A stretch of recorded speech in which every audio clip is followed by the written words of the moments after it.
District Administrative Lead. The purpose of the District Administrative Lead, or DAT, is to provide leadership and support to the district administrative team. Also to act as a district link to the provincial office, and effectively plan and manage district meetings and training sessions. Overview. You have joined the ranks of a select few volunteers who are helping Special Olympics Ontario focus on and support the administrative volunteers in the organization. Communication. Internal. Internal communication should be focused on district issues and topics, and mainly email and phone conference based. Examples of district issues and topics include brainstorming training opportunities, creating development plans, discussing upcoming community events, setting budgets, and planning district meetings. Communication external.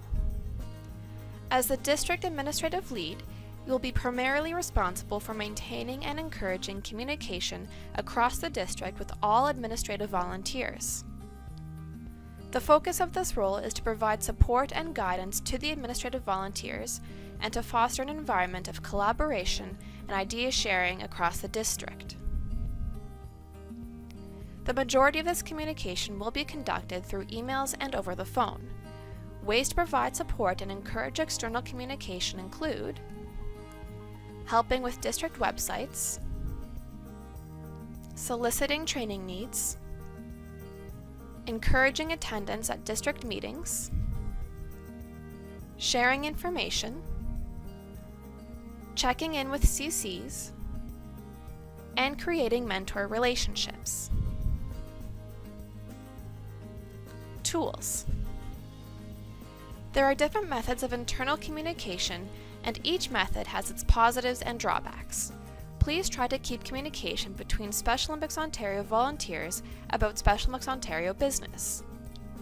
The following slides will discuss the different methods of internal communication and the benefits and drawbacks of each method. Email. Most volunteers find email to be the most effective communication tool, as it is a fast way to get information to a number of people. However, when using email, be sensitive to the fact that the technical abilities of SOO volunteers are varied. When you are asking other volunteers to attach information to an email or to extrapolate information from an attachment, be sensitive to the fact that some volunteers will be unable to perform these tasks. Be sure to provide an alternative.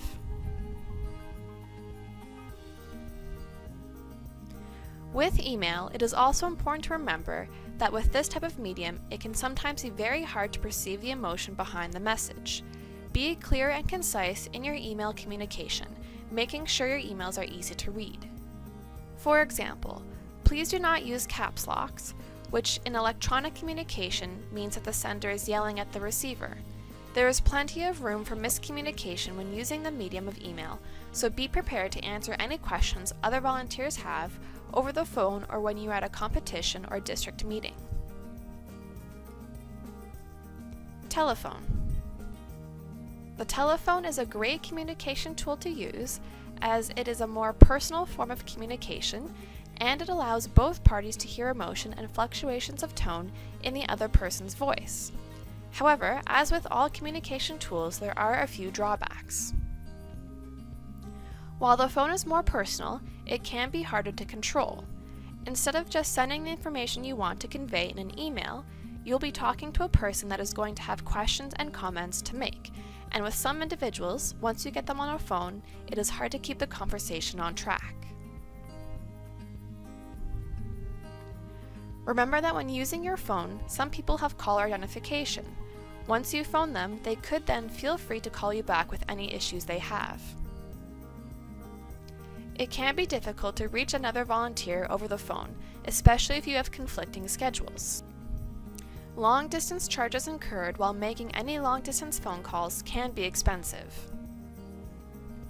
please refer to the list of acceptable expenses in section 2.1.5 on the information portal. Websites. The district websites can be a great communication tool for you to use to get information out to all SOO members in your district. All competition dates and district events should be included on the events calendar, which can be found on the district and provincial websites. Articles can be written by any member of the district and submitted to your district developer to post on the district site. While the website is a great tool for getting general information out to a large group of people, it should not be used to communicate specific information with a small group of volunteers.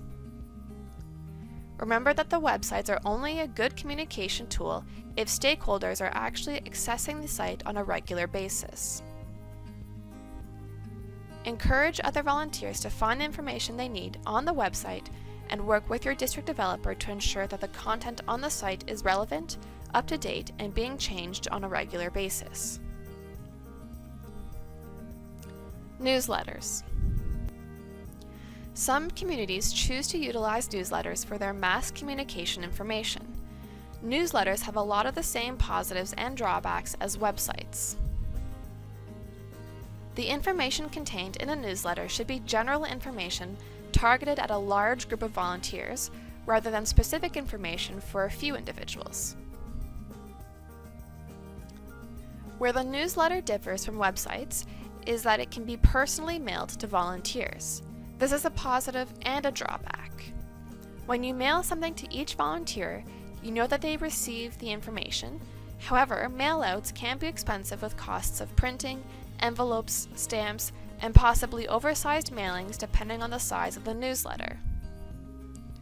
This is still the preferred method of communication for some communities and districts where volunteers have limited access to the internet. Mail. Some official correspondence is still being sent out by mail, and this is still an option for communicating with certain volunteers and athletes. Writing letters can also be an effective mode of communication when you would like to have a record of what information was given to a specific volunteer. Normally, email can be used for this purpose, but some volunteers do not have access to email, in which case a letter will suffice. If you are sending a letter for this purpose, remember to keep a hard copy of the letter in your files and to send a copy to your district developer as well. If the information you are sending the volunteer is very important, or if you need to make sure that the volunteer received the information, remember to send the letter by registered mail. Organize training opportunities. As the DAL, you will be asked to assess training needs, plan and host training sessions, and communicate training opportunities with the administrative volunteers in your district. These courses may be web-based or hosted in a central location. Such opportunities may include NCCP training, successful fundraisers, risk management training, treasurer's training, volunteer recruitment and screening, database training, GMS training, and conflict of interest training. Assess training needs. During your check-in with community coordinators, discuss the training needs of their volunteers. If there are a high number of new volunteers in a specific administrative role, this is a good indicator that a training session geared to that administrative position could be useful.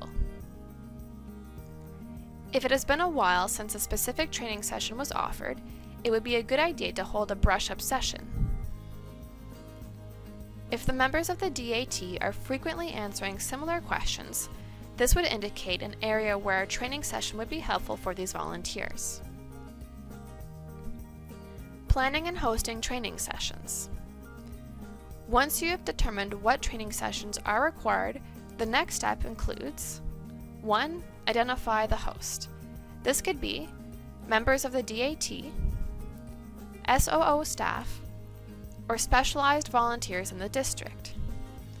2. Where and how should the session be held? Is an online course available? Can a webinar be held? In-class sessions should only be held when necessary or if you are already gathering volunteers. And what format is the training material in? Does any new material need to be created? Communicating training opportunities. Once you have determined the what, where, and when, it is important to get the word out. Send out training notices at least 6 weeks prior to the date of the session if possible. Remember to send the notice out to as many volunteers as possible, send to all targeted volunteers, and communicate with all community councils to make sure they know all of the details and to see if they have volunteers in mind to attend the session. Maintain registration information for each training session, and if needed, send out reminder notices to help boost registration. District meetings. Prior to the meeting, book central meeting locations. Send out invitations to volunteers across the district at least 6 weeks prior to the meeting. Photocopy enough copies of the provincial news update. Order snacks for meetings and arrange pickup.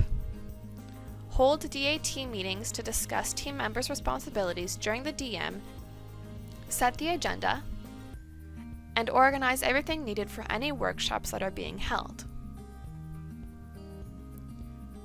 What to bring at the meeting.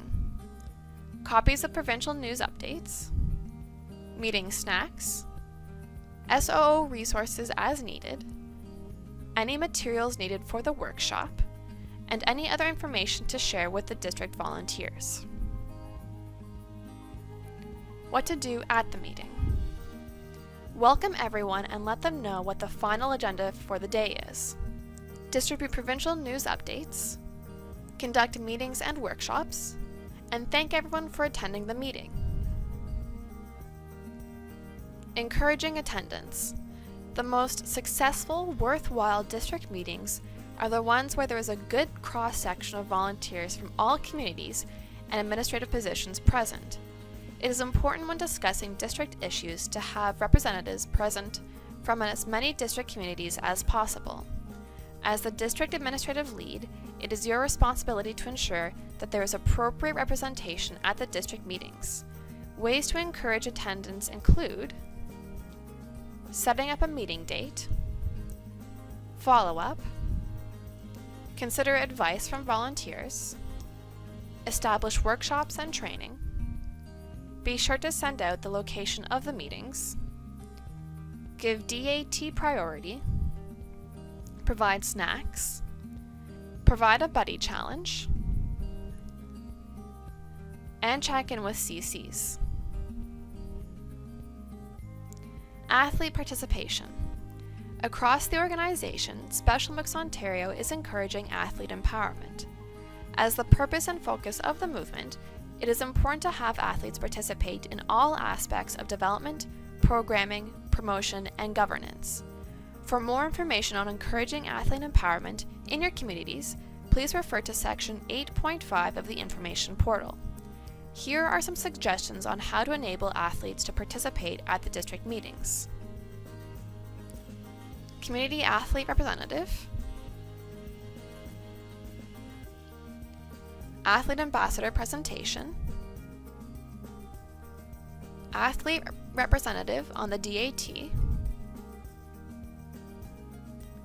Athlete Empowerment, Workshops, District Athlete Forums, and Athlete Speakers. Here is an example of a sample agenda.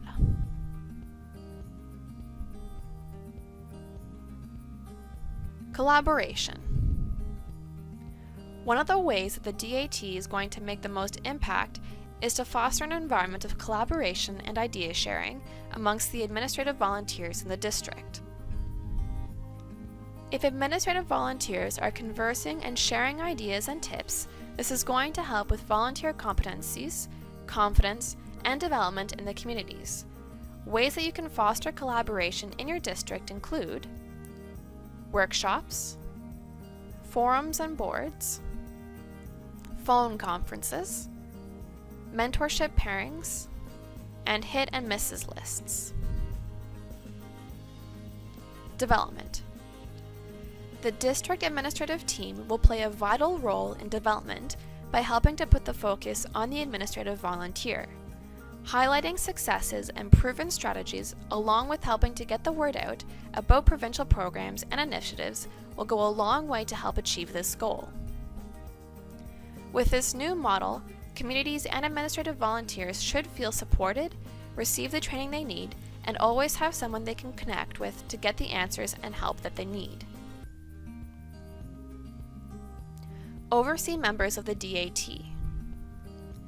One of the responsibilities of the DAL is to oversee the other members of the team. This includes hosting regular, scheduled meetings to discuss ongoing projects and each individual's portfolio. Each DAT member should be open to helping run the district meetings and work with the DAL on workshops and training sessions. The district secretary should also be the main source of district communication. Be familiar with the position descriptions for all DAT roles and check in with the volunteers to ensure they are comfortable with their roles and assigned or assumed tasks. Volunteer recruitment. Assist with key volunteer recruitment. Occasionally, members of the DAT will be asked to assist with the recruitment of specific volunteer positions, including district team managers, provincial team liaisons, and the DAT. You may be asked to act as a member of the selection committee, tender suggestions regarding the recruitment and selection process, or assist with the distribution of applications and recruitment communications. Working with Special Olympics Ontario staff. You will work closely with your district developer to fulfill all of the duties that have been outlined in this course. The DD is your main point of contact with Special Olympics Ontario and will be able to provide you with further training and help throughout your 2-year term. Ongoing, open communication is the key to the success of the district administrative team. As a district volunteer, you are expected to access your email frequently and to answer all communication in a timely manner. Please advise both the volunteers in the district and the DD if you will be unavailable for an extended period of time. This includes vacation, sickness, or personal commitment. We look forward to working with you and listening to your feedback regarding this course and your term as a district administrative lead.